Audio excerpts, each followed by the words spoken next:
నమస్కారం win TV news కి స్వాగతం. హెడ్లైన్ చూద్దాం.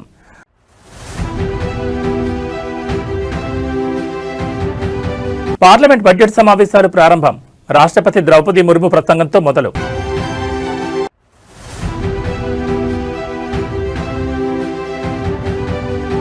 ప్రారంభమైన ఏపీ కేబినెట్ సమావేశం. వివిధ ప్రాజెక్టులకు మంత్రి మండలి ఆమోదం తెలిపే అవకాశం.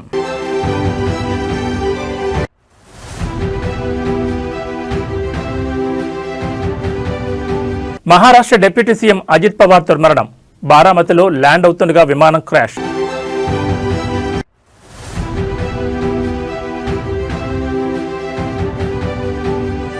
తెలంగాణలో మున్సిపల్ ఎన్నికల నగారా. నేటి నుంచే నామినేషన్ల స్వీకరణ.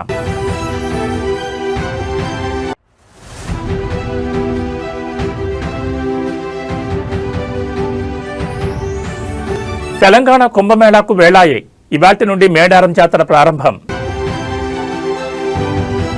ఇక డీటెయిల్స్ చూస్తే 2047 నాటికి వికసిత్ భారత్ లక్ష్యంతో కేంద్ర ప్రభుత్వం ముందుకు సాగుతున్నట్లుగా రాష్ట్రపతి ద్రౌపది ముర్ము అన్నారు.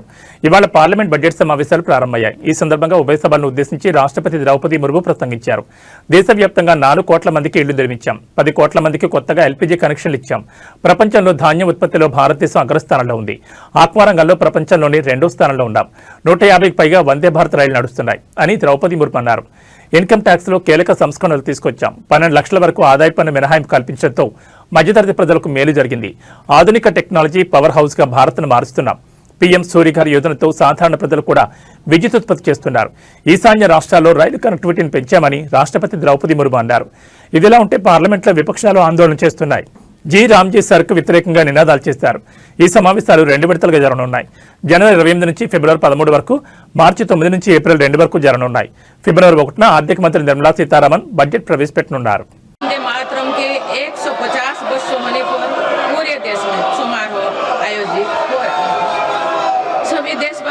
इस महान प्रेरणा के लिए ऋषि बंकिम चंद्र चट्टोपाध्याय जी को नमन कर रहे हैं। मैं आप सभी संसद सदस्यों को बधाई देती हूं कि इस पूर्ण अवसर पर संसद में विशेष चर्चा का आयोजन किया गया है। माननीय सदस्यगण, इसी दौरान देशवासियों ने श्री गुरु तेग बहादुर जी का 350 शहीद दिवस पर्व पूरी श्रद्धा के साथ मनाया। भगवान बिरसा मुंडा के 150 जन्म जयंती वर्ष के दौरान देश ने उन्हें श्रद्धांजलि दी और आदिवासी समाज के योगदान को याद किया। सरदार पटेल की 150वीं जन्म जयंती से जुड़े आयोजन ने एक भारत श्रेष्ठ भारत के भाव को मजबूत दी। सभी देशवासी इस बात के भी साक्षी बने कि कैसे भारत रत्न भूपेन हजारिका की जन्म शताब्दी के समारोह सूर और देश का एकता के भाव से भर दिया गया है। जब देशवासी अतीत के ऐसे महान पड़ावों और अपने पूर्वजों के महान योगदान को याद करते हैं तो नई पीढ़ी के प्रेरणा मिलती है। ये प्रेरणा विकसित भारत के और हमारी यात्रा के ओर गति देती है। माननीय सदस्यगण, वर्ष 2026 के साथ ही हमारे देश इस सदी के दूसरी पड़ाव पर पहुंच गया है। भारत के लिए सदी के पहले 25 वर्षों का समापन अनेक सफलताओं, गौरवशाली उपलब्धियों और असाधारण अनुभवों के साथ हुआ है। बीते 10-11 वर्षों में भारत ने हर क्षेत्र में अपनी नींव मजबूत की है। ये वर्ष 2047 तक विकसित भारत की तेज यात्रा का बहुत बड़ा आधार है। माननीय सदस्यगण, बाबा साहेब अम्बेडकर ने हमेशा समानता और सामाजिक न्याय पर जोर दिया है। हमारे संविधान भी हमें यही प्रेरणा देता है। सच्चा सामाजिक न्याय यानी देश के हर नागरिक को उसका पूरा हक मिले, बिना किसी भेदभाव से मिले।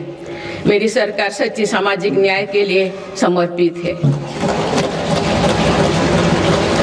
और इसी का नतीजा है कि पिछले 1 दशक में 25 करोड़ देशवासी गरीबी को हराकर गरीबी से बाहर निकल के सरकार के तीसरे कार्यकाल में गरीबों को सशक्त करने के लिए अभियान और तेजी से आगे बढ़ा है। पिछले 1 दशक में गरीबों के 4 करोड़ पक्के घर बने। बीते 1 वर्ष में 32 लाख नए घर गरीबों के को मिले। जीवन मिशन के 5 वर्षों में 12.5 करोड़ नए परिवारों तक पाइप से पानी पहुंचाया गया है। बीते 1 वर्ष में करीब 1 करोड़ नए परिवार तक नल से जल की सुविधा पहुंची। उज्ज्वला योजना के माध्यम से अब तक 10 करोड़ से ज्यादा परिवारों को एलपीजी कनेक्शंस मिले हैं और ఏపీ ముఖ్యమంత్రి చంద్రబాబు నాయుడు అధ్యక్షతన ఏపీ కేబినెట్ సమావేశమైంది. అమరావతి వెలగపూడిలోని సచివాలయంలో కీలక సమావేశం జరుగుతోంది. రాష్ట్ర సర్వతోముఖ అభివృద్ధి లక్ష్యంగా జరుగుతున్న ఈ సమావేశంలో సుమారు 35కి పైగా కీలక అంశాలపై అజెండాను రూపొందించినట్టు తెలుస్తోంది. ప్రధానంగా రాబోయే అసెంబ్లీ బడ్జెట్ సమావేశాల షెడ్యూల్ ఖరారుతో పాటు రాష్ట్ర బడ్జెట్ రూపకల్పన, సంక్షేమ పథకాలకు నిధుల కేటాయింపుపై ఈ సమావేశంలో సుదీర్ఘంగా చర్చిస్తారని సమాచారం. ముఖ్యంగా రాజధాని అమరావతి నిర్మాణ పనులు వేగవంతం, కొత్త పరిశ్రమల స్థాపన కోసం వివిధ సంస్థలకు భూ కేటాయింపులు, పాలనాపరమైన సంస్కరణలపై కేబినెట్ పలు కీలక నిర్ణయాలు తీసుకోనుంది. ఇటీవలి ముఖ్యమంత్రి దావోస్ పర్యటనలో కుదిరిన పెట్టుబడుల ఒప్పందాల అమలుపై కూడా మంత్రివర్గం చర్చించనుందని అధికార వర్గాలు తెలిపాయి. అయితే రాజకీయంగా ప్రాధాన్యం ఉన్న ఢిల్లీ పర్యటన కారణంగా డిప్యూటీ సీఎం పవన్ కళ్యాణ్ ఈ సమావేశానికి హాజరు కాలేకపోయారు. రాష్ట్ర భవిష్యత్తును దృష్టిలో ఉంచుకుని తీసుకునే ఈ నిర్ణయాలు ఏపీ రాజకీయ, ఆర్థిక ముఖచిత్రంలో అత్యంత కీలకం కానున్నాయని విశ్లేషకులు అంటున్నారు.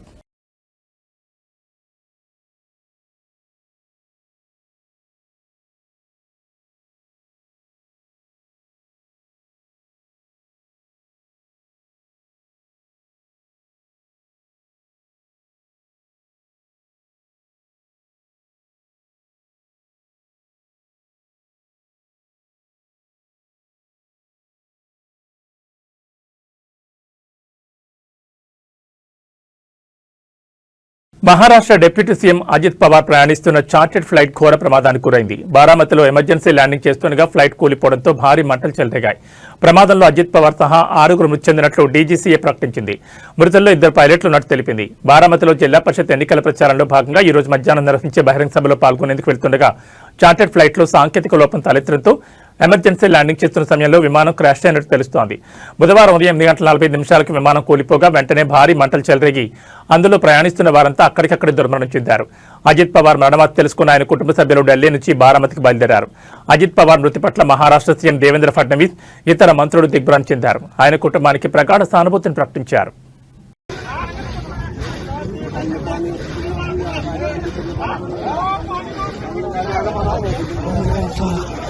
Malis baka kim kayo kali ko. Tumatas dito. Ay ka?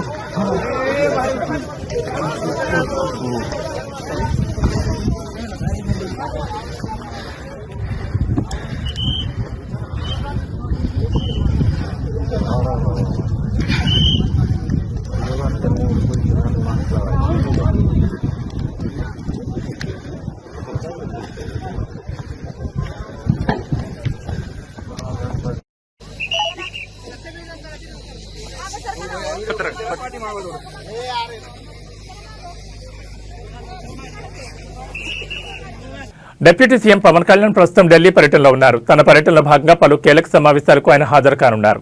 AP రాష్ట్ర అభివృద్ధి లక్ష్యంగా కేంద్ర హోంశాఖ మంత్రి అమిత్ షా, కేంద్ర రైల్వే శాఖ మంత్రి అశ్విని వైష్ణవ్తో ప్రత్యేకంగా భేటీ కానున్నారు. తన భేటీలో భాగంగా రాష్ట్రానికి సంబంధించిన పలు పెండింగ్ ప్రాజెక్టులు, విభజన హామీల అమలు, రైల్వే కనెక్టివిటీకి సంబంధించిన అంశాలపై ప్రధానంగా చర్చించనున్నారు. ముఖ్యంగా ఏపీ ఆర్థిక పరిస్థితి, శాంతి భద్రతలు, మౌలిక సదుపాయాల కల్పనలో కేంద్ర సహకారం కోరనున్నారు. పిఠాపురం నియోజకవర్గంతో పాటు రాష్ట్ర రవాణా రైల్వే ప్రాజెక్టుల వేగవంతంపై అశ్విని వైష్ణవ్తో చర్చలు జరపనున్నట్లు అధికార వర్గాల వారు పేర్కొన్నారు. రాష్ట్ర ప్రయోజనాలే పరమావధిగా సాగుతున్న ఈ పర్యటన అటు రాజకీయంగా, ఇటు అభివృద్ధి పరంగా అత్యంత ప్రాధాన్యత సంతరించుకుందని కూటమి నేతలు అంటున్నారు. కేంద్రం నుంచి ఆశించిన నిధులు, సహాయ సహకారాల సాధనలో ఈ భేటీలు కీలక పాత్ర పోషిస్తాయని విశ్లేషకులు భావిస్తున్నారు.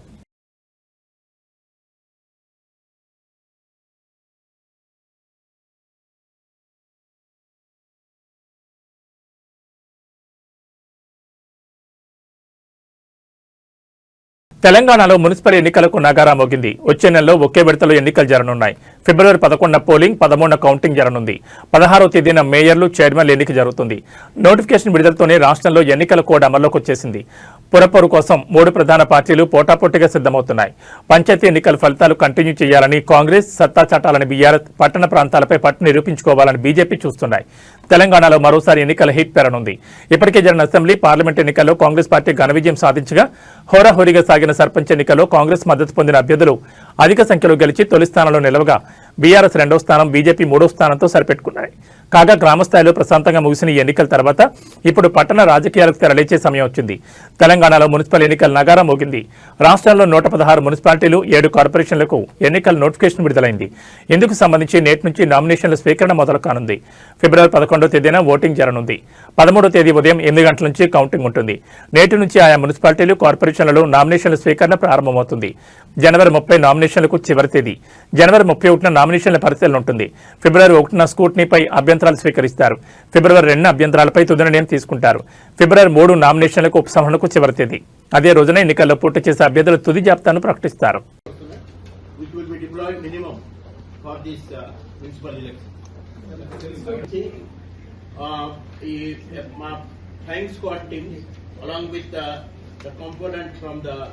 our revenue department also. So they will be starting the checking. The 1800 weapons, illegal firearms కానీ ammunition ఏదైనా ఉంటే చట్టపరంగా వాళ్ళ మీద చర్య తప్పదు. Definitely law will take its own course. And మొన్న గ్రామ పంచాయతీ ఎలక్షన్ లో కూడా చాలా మంచి సీజన్. ఈ ఫిర్బీస్ లిక్కర్ ఇవన్నీ మనం చాలా బాగా. మునుగోడు నియోజకవర్గ అభివృద్ధికి నిధులు కేటాయించడంలో అలాగే నిర్లక్ష్యం చేస్తే ఏదో ఒక రోజు బాంబు పేల్చడం ఖాయమని మునుగోడు ఎమ్మెల్యే కోమటిరెడ్డి రాజగోపాల్ రెడ్డి తీవ్ర హెచ్చరికలు జారీ చేశారు. తనకు పదవి రాకుండా పర్వాలేదని, కానీ ప్రజల సమస్యలు తీరకపోతే ఏమైనా జరిగిపోతుందని స్పష్టం చేశారు. నల్గొండ జిల్లా మునుగోడు మండలం కోతులారం గ్రామంలో కాంగ్రెస్ కార్యకర్త విగ్రహావిష్కరణ కార్యక్రమంలో ఆయన ఈ వ్యాఖ్యలు చేశారు. హైదరాబాద్కు కోతవేడి దూరంలో ఉన్న మునుగోడు నియోజకవర్గం అభివృద్ధిలో వెనుకబడిందని ఆయన ఆవేదన వ్యక్తం చేశారు. నియోజకవర్గంలో పనులు చేపట్టిన బిల్లులు ఇవ్వకపోవడంతో కాంట్రాక్టర్లు పనులు సగంలో నిలిపివేసి చేతులెత్తేస్తున్నారని ఆయన ఆందోళన వ్యక్తం చేశారు. ఈ విషయాన్ని సీఎం దృష్టికి తీసుకెళ్లానని, వారం రోజుల్లో పూర్తిస్థాయి బిల్లులు చెల్లిస్తామని హామీ ఇచ్చిన సీఎం 3 వారాలు గడిచినా ఒక్క బిల్లు కూడా చెల్లించలేదని అన్నారు. రాష్ట్రంలో కేవలం సీఎం, మంత్రుల నియోజకవర్గాల్లోనే అభివృద్ధి పనులకు నిధులు మంజూరు చేసి అభివృద్ధి చేసుకుంటున్నారు తప్ప ఎమ్మెల్యేల నియోజకవర్గాల్లో బిల్లులు ఇవ్వకపోగా నూతన పనులకు కూడా మంజూరు చేయడం లేదని ఆయన ఆవేదన వ్యక్తం చేశారు.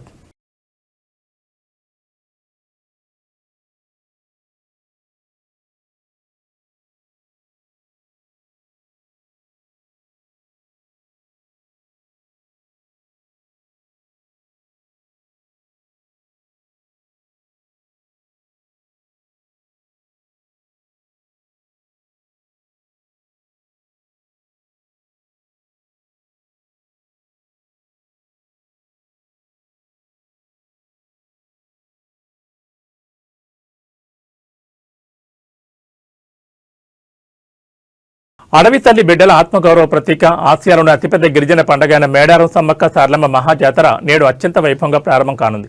నేటి నుంచి జనవరి 31 వరకు 4 రోజుల పాటు ఈ జాతర కొనసాగనుంది. తెలంగాణతో పాటు ఆంధ్రప్రదేశ్, మహారాష్ట్ర, ఛత్తీస్గఢ్, ఒడిశా వంటి పొరుగు రాష్ట్రాల నుంచి సుమారు 3 కోట్ల మంది భక్తులు తరలివస్తారని ప్రభుత్వం అంచనా వేస్తోంది. జాతర తొలి రోజైన బుధవారం సాయంత్రం 6 గంటలకు మేడారం పరిసర ప్రాంతాల్లో ఆధ్యాత్మిక కోలాహలం మొదలవుతుంది. కన్నెపల్లి నుంచి పూజారులు సారలమ్మను గద్దెపైకి తీసుకొస్తారు. అదే సమయంలో కొండాయి నుంచి గోవిందరాజును, పునుగొండ నుంచి పగడిగిద్దరాజును మేడారంలోని గద్దెలపైకి తీసుకొచ్చి ప్రతిష్ఠించడంతో జాతర అంకురార్పణ జరుగుతుంది. రేపు సాయంత్రం చిలకలగుట్ట నుంచి కుంకుమ భరణి రూపంలో సమ్మక్క తల్లి గద్దెపైకి చేరుకోవడంతో జాతర తారాస్థాయికి చేరుకుంటుంది. జాతర అధికారికంగా నేడు ప్రారంభమైనప్పటికీ గత వారం రోజులుగానే మేడారం జనసంద్రమైంది. జంపన్న వాగు వద్ద భక్తులు పుణ్యస్నానాలు ఆచరించి మొక్కులు చెల్లించుకుంటున్నారు. ప్రస్తుతం మేడారం పరిసర ప్రాంతాల్లో ఇసుక వేస్తే రాళ్లంత జనం కనిపిస్తున్నారు. భారీగా వాహనాలు తరలివస్తుండటంతో బుధవారం వేకుజామునే సుమారు 4 కిలోమీటర్ల మేర ట్రాఫిక్ నిలిచిపోయింది. దీంతో పోలీసులు రంగంలోకి దిగి పరిస్థితిని సమీక్షిస్తున్నారు.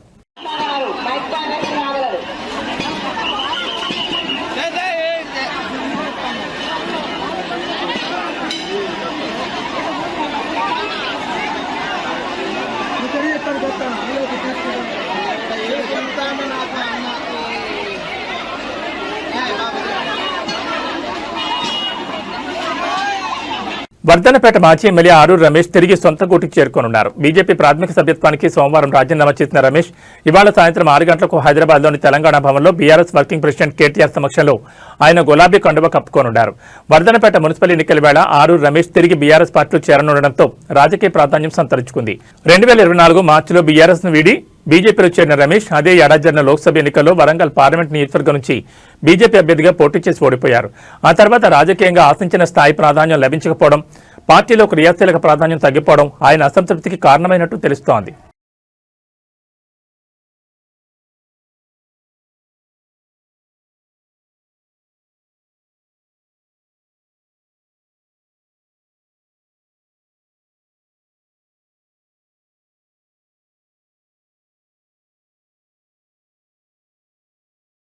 మేడ్చల్ జిల్లాలో మున్సిపల్ నగారా మోగడంతో అధికార ప్రతిపక్ష పార్టీల మధ్య పోరు ముదిరింది. మాజీ మంత్రి మేడ్చల్ ఎమ్మెల్యే మల్లారెడ్డి యల్లంపేట మున్సిపాలిటీ పరిధిలోని అభ్యర్థుల తరఫున ప్రచారం అమలు చేశారు. యల్లంపేట కౌన్సిలర్ అభ్యర్థులను భారీ మెజార్టీతో గెలిపించాలని ఆయన ఓటర్లను అభ్యర్థిస్తున్నారు. యల్లంపేటతో పాటు మూడుచింతలపల్లి, అలియాబాద్ మున్సిపాలిటీలో కూడా బీఆర్ఎస్ జెండా ఎగురవేయడమే లక్ష్యంగా ఆయన ప్రణాళికలు సిద్ధం చేశారు. అభ్యర్థుల ఎంపికలో స్థానిక నాయకులు, కార్యకర్తల అభిప్రాయాలకు ప్రాధాన్యమిస్తామని, అందరూ కలిసికట్టుగా పనిచేయాలని ఆయన పిలుపునిచ్చారు. ఇప్పటికే ఆయా మున్సిపాలిటీలకు పార్టీ అధిష్టానం ఇన్ఛార్జీలను కూడా నియమించింది. ప్రభుత్వంపై ఉన్న వ్యతిరేకతను అనుకూలంగా మార్చుకుని మున్సిపల్ ఎన్నికల్లో క్లీన్ స్వీప్ చేయాలని మల్లారెడ్డి తన అనుచరులకు దిశానిర్దేశం చేస్తున్నారు.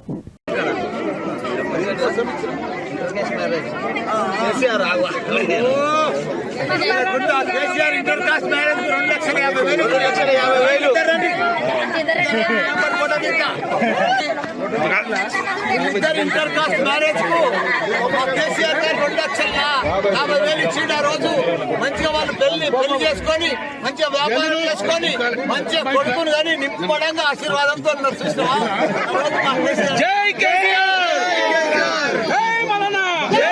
వేగంగా వెళ్తున్న కారు అదుపు తప్పి పిల్లను ఢీకొట్టడంతో ఇద్దరు ప్రాణాలు కోల్పోయారు. ఈ షాకింగ్ ఘటన హైదరాబాద్ నగరం మేడిపల్లి పోలీస్ స్టేషన్ పరిధిలో చోటు చేసుకుంది. మౌలాలీలోని స్నేహితుడి ఇంటి వద్ద జరిగిన ఫంక్షన్ కి నిఖిల్ కారులో వెళ్లి వస్తూ పోచారం సద్భావన టౌన్షిప్ లో ఉంటున్న స్నేహితులను దింపేందుకు వెళ్తుండగా మేడిపల్లిలోని Uppal Narapalli elevated flyover pillar number 97 వద్దకు రాగానే వాహనం అదుపు తప్పింది. దీంతో పిల్లర్ నెంబర్ 97ను బలంగా ఢీకొట్టింది. ఈ ప్రమాద సమయంలో కారులో మొత్తం 8 మంది ప్రయాణిస్తుండగా వనపర్తి జిల్లాకు చెందిన ఇంజనీరింగ్ విద్యార్థులు సాయి వరుణ్, నిఖిల్ అక్కడికక్కడే ప్రాణాలు కోల్పోయారు. కారు వేగంగా ఢీకోవడంతో వాహనం నుజ్జునుజ్జైంది. కాగా కారు పరిస్థితిని చూస్తే ప్రమాద తీవ్రతను స్పష్టం చేస్తోంది.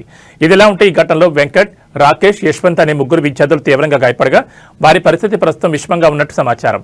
అదృష్టవశాత్తు సాత్విక్, హర్షవర్ధన్, అభినవ్ అనే మరో ముగ్గురు విద్యార్థులు స్వల్ప గాయాలతో ప్రాణాపాయ నుంచి బయటపడ్డారు. సమాచారం అందుకున్న వెంటనే మేడిపల్లి పోలీసులు ఘటనా స్థలానికి చేరుకుని క్షతగాత్రులను చికిత్స నిమిత్తం ఆసుపత్రికి తరలించారు. ఈ మేరకు కేసు నమోదు చేసుకున్న పోలీసులు మితిమీరిన వేగమే ప్రమాదానికి కారణమని ప్రాథమికంగా నిర్ధారించి దర్యాప్తును కొనసాగిస్తున్నారు. కాగా ఈ ప్రమాదానికి సంబంధించిన పూర్తి వివరాలు ఇంకా తెలియాల్సి ఉంది.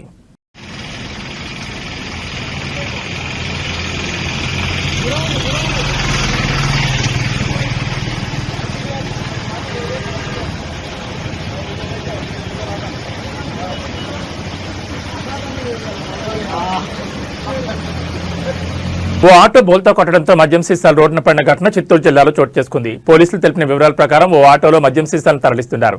గంగవరం సమీపంలోని సాయి గార్డెన్ సిటీ వద్దకు ఆటో చేరుకోగానే ప్రమాదానికి గురైంది. టర్నింగ్ పాయింట్ వద్ద ఒక్కసారిగా బోల్తా కొట్టింది.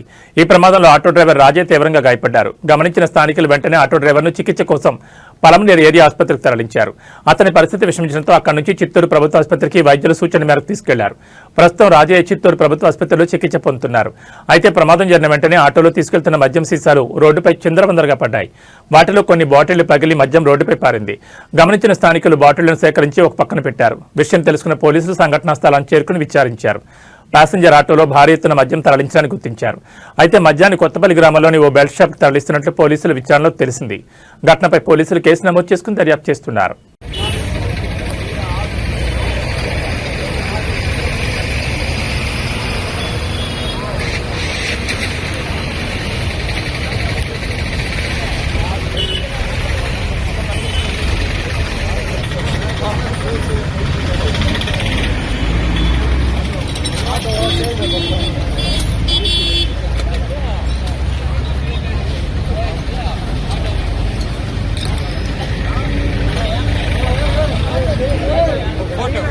బంగారం, వెండి ధరలు అడ్డు అదుపు లేకుండా పెరుగుతున్నాయి. వెండి ధర అయితే ఊహకంద రీతిలో పెరుగుతూ సామాన్యుడికి షాకుల మీద షాకులు ఇస్తోంది. బుధవారం బంగారం, వెండి ధరలు భారీగా పెరిగి ఆల్ టైం రికార్డు స్థాయికి చేరాయి. 24 క్యారెట్ల బంగారం 10 గ్రాముల ధర 3,220 రూపాయలు పెరిగి 1,65,170కి చేరింది. 22 క్యారెట్ల బంగారం 10 గ్రాముల ధర 2,950 పెరిగి 1,51,400కు చేరింది. 18 క్యారెట్ల బంగారం కూడా 2,420 పెరిగి 10 గ్రాముల ధర 1,23,880కి ఎగబాకింది. వెండి ధరలు ఊహించని రీతిలో పెరిగాయి. ఇవాళ కేజీ వెండి ధర ఏకంగా 13,000 పెరిగి 4 లక్షలకు చేరింది. 10 గ్రాముల వెండి ధర 4,000 ఉంది. హైదరాబాద్ సహా తెలుగు రాష్ట్రాల్లోని ప్రధాన నగరాల్లో ఇవే ధరలు ఉండనున్నాయి.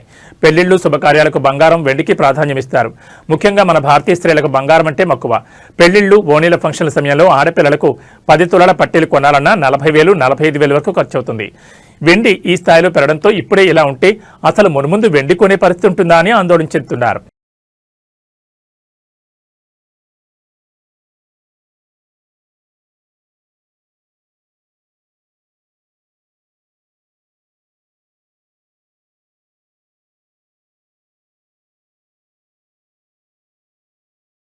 ఇవి బులెటిన్ విశేషాలు. నమస్కారం.